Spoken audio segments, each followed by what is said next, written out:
سلام عليكم. جاهز عشان تضاعف مبيعاتك من التعليقات؟ النهارده هشرح لك تعمل ده ازاي بالتفصيل وبأمثلة.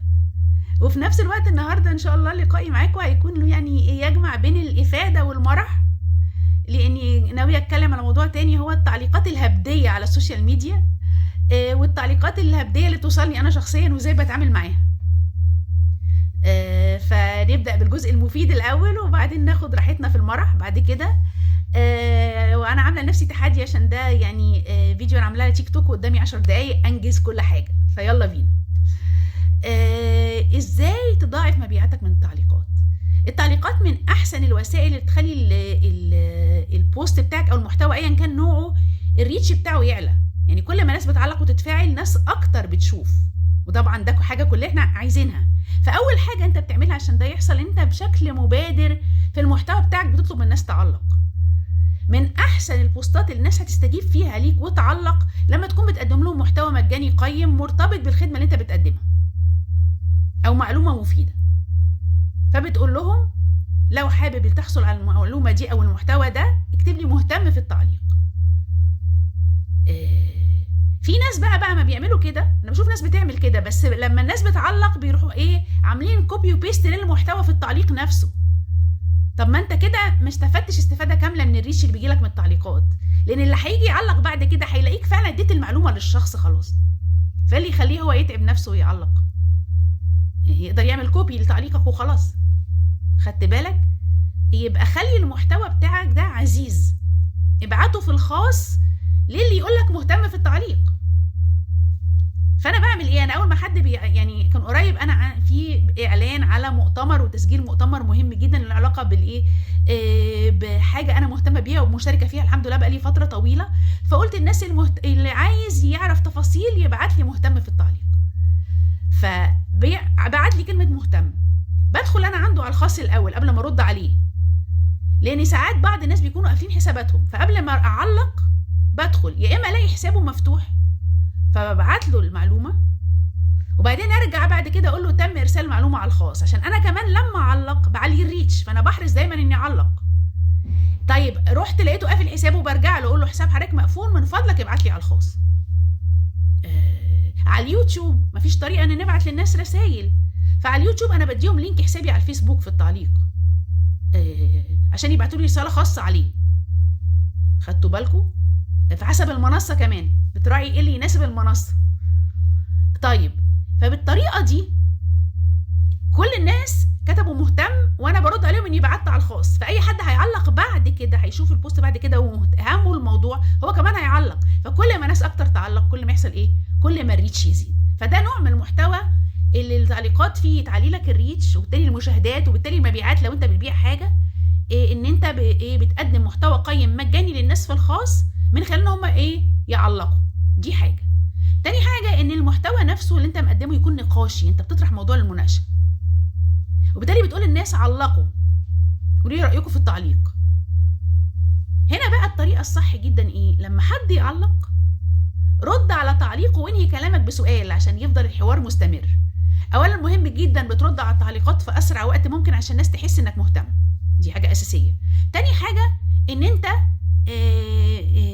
ان امكن خلاص رديت عليهم تنهي كلامك بسؤال، مثلا النقطه واضحه بالنسبه لك عايز حاجه تانية اوضحها، ايا كان الموضوع اللي بتتكلم فيه. فلما تنهي تعليقك بالسؤال بتخلي الحوار مستمر، فده من ناحيه يحسس اللي علق باهتمامك وانك بترد ردود عميقه عليه في التعليق، ومن الناحيه التانية طبعا لما هو يرد عليك وتفضل ترد عليه وتاخد الموضوع بالشكل ده انت بتعلي الريتش على البوست كمان لناس تانية. يبقى احرص جدا، الناس اللي بتعلق دول كنز، فاهتم بيهم بانك ترد على التعليقات في اسرع وقت. كمان يا ريت ردودك تكون يعني فيها عمق وافاده حقيقيه للناس، تحسسهم باهتمامك وتحسسهم كمان بخبرتك في مجالك اللي انت بتتكلم فيه. اذا كان الموضوع في الاخر له طابع تسويقي وانت هتكسب منه، فمهم قوي تبين ايه اللي بيميزك. ده يبان قوي في ردودك على اسئله الناس في التعليقات. فبالتالي التعليقات من اروع الوسائل اللي تخلي ناس اكتر تشوف المحتوى بتاعك. فده كان اول جزء. طيب الحقيقه طبعا في نوع بقى من التعليقات هو انا بحبه جدا، التعليقات السلبيه والشتايم، الحاجات الجميله دي. ليه بقى؟ ما هم بيعلوا لي الريتش. انا لما اعمل محتوى حاجه يدخل يشتمني مشكورا على لي الريتش، وانا مش بسيبه، بشكره، برد عليه عشان علي الريتش اكتر. فانا مش عارفه اشكره ازاي يعني هو برضو فادني. خدتوا بالكم؟ يعني لاحظت ان اليوتيوب هي اكتر منصه الناس فيها بتبقى يعني معرفش فيه ايه. انا على فكره انا ما بشيلش اي تعليقات الا لو كان الكلام يعني زائد 18 مبتذل. غير كده اي شتايم بسيبها، ما هي معلياري ريتش يعني. هقول لكم ان انا في البدايه كان ده بيضايقني، بس استمرار الموضوع خلاني ما بقاش يهمني فعلا يعني.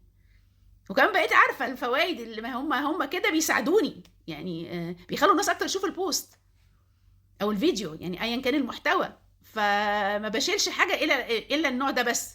انما الشتايم العاديه بقى، وانا كنت بتشتم بالام يعني حتى دي بسيبها. الشتايم انا ما تعتبرش متصنفه زائد 18، انا ما بشيلش حاجه.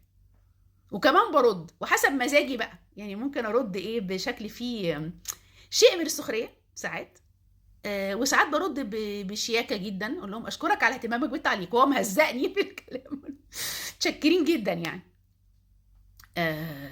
طيب انا بقى حابه اتكلم على السوشيال ميديا بصفه عامه على نوع من التعليقات الهبديه، وحدي مثل معين. التعليق، انتوا دلوقتي فهمتوا ان اي تعليق انت بتعلقه انت بتعلي الريتش. فلو انت مستأمل محتوى بلاش تعلق، لانك كده بتعلي الريتش، انت بتدخل تشتمهم وبتعلي لهم الريتش. يعني من الحاجات اللي بشوفها كتير مثلا دلوقتي احنا في موسم الحفلات الصيفيه للفنانين في الساحل، ففنانه طالعه بتغني بترقص بتعمل اللي هي بتعمله، فيدخلوا بقى الوعاظ، مش تخافي على اخرتك، مش عارفه ايه الكلام فيحصل بقى حاجتين. اولا هو كده على لها الريتش، على الريتش على الفيديو اللي هي اصلا مش هتشوفه على فكره، بيكون حد حضر الحفله وحط الفيديو. انت متخيل هي هتشوفك يعني وتسمع اللي بتقوله؟ مش من صفحتها اصلا بقى، ده حد من المعجبين مصور الكليبايه يعني. فانت داخل تعلي الريتش، وبصراحه انت اصلا لو راجل مطلوب منك تغض بصرك. فلو انت اصلا من الاول شفت واحده بترقص المفروض ما تدخلش.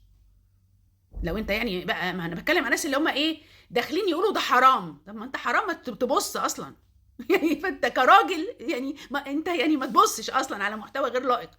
متناقض رهيب ان انت تبص وبعدين توعظ يعني. ده فعلا فيلم الشيطان يعظ يعني. مش زعلش مني.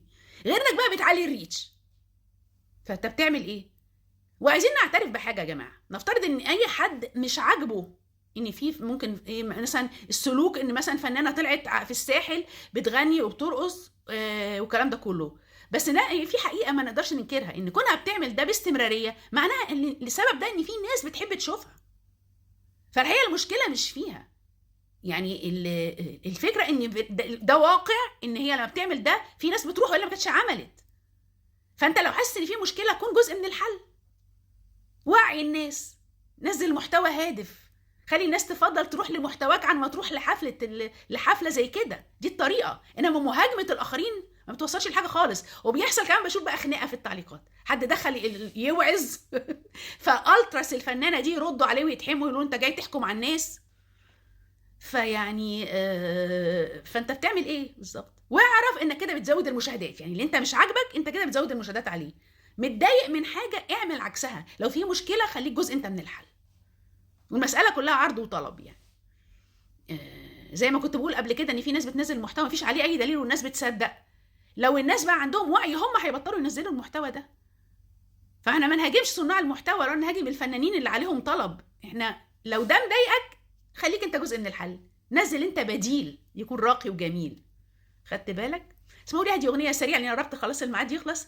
للناس اللي بتهبط في التعليقات معايا، بتعلي لي الريتش ايه يعني تشتم وتهزق وكمان تتخانق وتلبخ، ما انا بستفيد. بتعلي لي الريتش اهبد اكتر واكتر واكتر، انا شاكره ليك جدا جدا، اشكرك من كل قلبي، بتمنى له الخير. يعني هي ارتجاله سريعه كده عشان عندي هوايه ارتجال الاغاني. انا شخصيا بستمتع جدا الناس اللي بتشتمني يعني على اليوتيوب يعني ما يعرفوش اخوهم يعني الحقيقه. بس كله ايه والحاجات دي يعني. انا زمان كنت بتضايق وبعدين ما بقاش يهمني، وده انا فخوره بيه. ما انت كتر الحاجه بيقلل تاثيرها. يا رب كلكم تكونوا استفدتوا، ولقائنا النهارده يكون الهمكم، وعلقوا يا جماعه عشان تعالوا ريتش على البوست ده على